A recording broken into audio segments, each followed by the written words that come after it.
Hi guys, what's up? So mga kababayan, nagtatanong kung magkano yung dapat hulugan natin or yung contribution sa SSS. So panoorin niyo po yung video. So eto po yung login ko sa may SSS. So tingnan po natin yung membership type. Pwede kayo sa voluntary, pwede din kayo sa OFW. Select natin yung OFW. Let's say magbabayad tayo ng February. So month po yan, February. And then eto po yung mga premium na makikita natin na pwede nating hulugan. Select premium po. So dito po ang pinakamataas is 5,250. Ibig sabihin maximum amount po yan. And then yung pinakamababa po here is 1,200. So pwede po kayong maghulog ng any amount. Ang importante po is dapat updated yung paghuhulog nyo.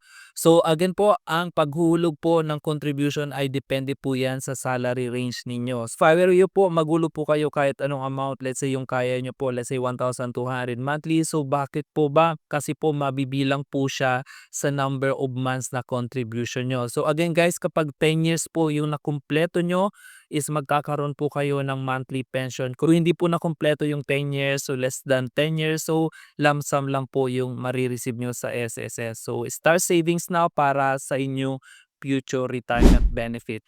So maraming salamat po. Please don't forget to follow and see you po in the next video.